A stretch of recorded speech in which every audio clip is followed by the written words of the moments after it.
hi fire signs, Aries, Leo, Sagittarius. So ito ang inyong daily gabay ngayong araw ng February 7, 2024. Ayan. So this is a general reading. Just take what resonates. Watch your Sun, Moon, Rising, Venus for other messages. And thank you sa lahat ng mga sumusuporta dito sa ating channel. Just a reminder, gamitin niyo lamang ang reading na to bilang gabay.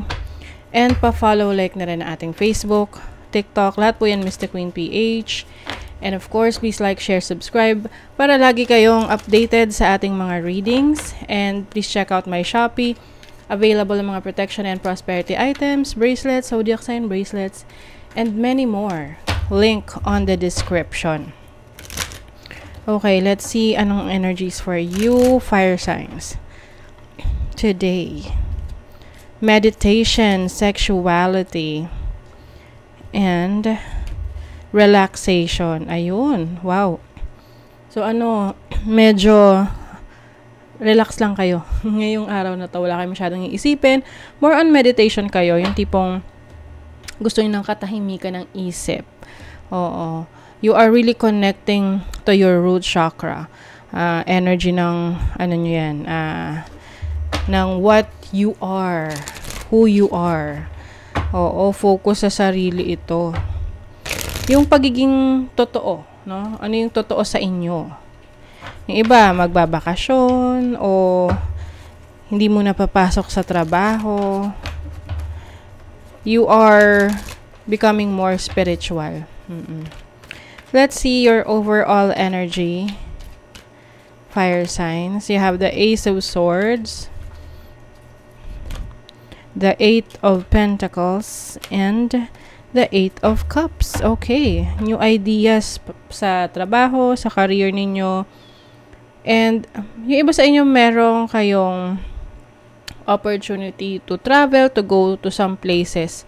Pwedeng ipapadala kayo ng ng company sa ibang lugar para maging representative, no? Merong communication din rito, maaring merong magandang balita na marireceive ka, no, sa trabaho. Meron ka ring magandang idea on how to improve your skills, your crafts, no? Marami kayong pinag-aaralan rin ngayon or gusto nyong matutunan pa para mas ma-improve nyo ang inyong sarili, ang inyong kabuhayan. And I think, decided na yung iba sa inyo na sumubok ng bagong opportunities na nag-open up rin sa inyo.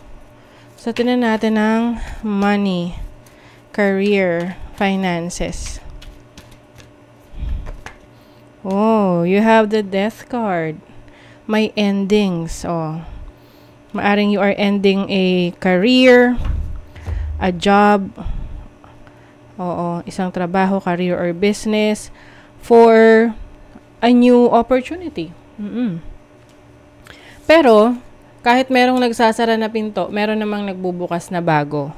And that is transforming the way you earn money. No? Nagbabago yung pamamaraan ng pagkita mo ng pera. Kung dati, yung tradisyonal na pamamaraan, ngayon, nag-iiba na. Oo.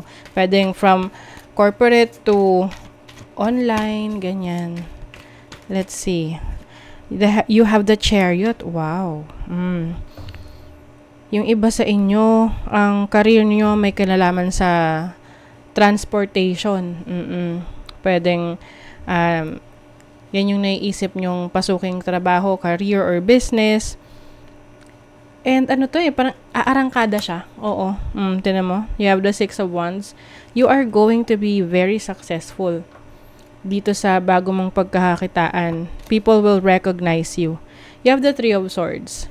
Pero syempre, bago mo yan makamit, kailangan meron ka mga sacrifices. Hindi naman siya yung instant na, success agad. So, rest assured na anuman tong mga ipupurso mo sa buhay, anuman tong natatapos, nag-e-end sa career mo, sa business mo, sa finances mo, merong bago. And I think this is very exciting for you. Yung iba, mas may kilala kayo sa social media, you will be part of a group, marami kayong ma-share, no? But, it takes a lot of courage, no? May mga times na madidisappoint ka, may mga times na you might feel hurt, may disappointments, but, that's part of the transformation. Ganun talaga pag may kailangang magbago. So, tingnan natin ang inyong love life. Love life ng mga fire signs. You have the Two of Swords. The Two of Wands. Puro two, Decision making. Okay. Meron ka pinagpipilian. Oo, kung sino bang pipiliin mo sa dalawa. But, yung iba sa inyo, you just want to be happy. Gusto nyo lang na mapunta kayo sa isang sitwasyon na magiging contented kayo, happy kayo. Oo. So, meron sa inyo, very mundane lang yung message na to na even yung mga activities nyo together, if you're in a relationship, yung activities nyo together, nahihirapan rin kayo mag-decide kung ano yung gagawin nyo. Like, magpupunta ba kayo sa beach? Pupunta ba kayo sa ibang bansa? So, maganda na meron kayong maayos na communication ng iyong person para, magkakaintindihan kayo agad. At kung meron kang gusto, sabihin mo kung ano yung gusto mo. 'Di ba? Hindi yung huhulaan. 'Di ba? So, let's see ano pa. The Hanged Man, okay. Maaring meron kayong kailangang harapin or pag-usapan ngayon sa relationship ninyo. Ito yung tipong iniisip mo kung hindi nyo na ba papansinin yung problema. Kasi may mga ganun eh. Alam na meron na silang problema kinakaharap pero hindi nila pinapansin. Kasi pag pinansin nila, alam nila na mas mag-aaway or magkakagulo.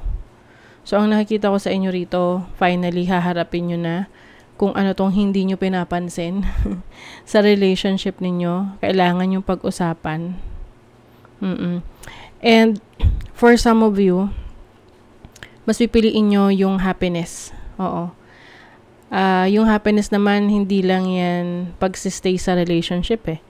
Pwede rin yung happiness mahahanap mo sa pag-alis sa relationship. So, may yung mga cards na lumabas sa inyo, 8 of Cups, the Death card, the Hanged Man, and the Tower.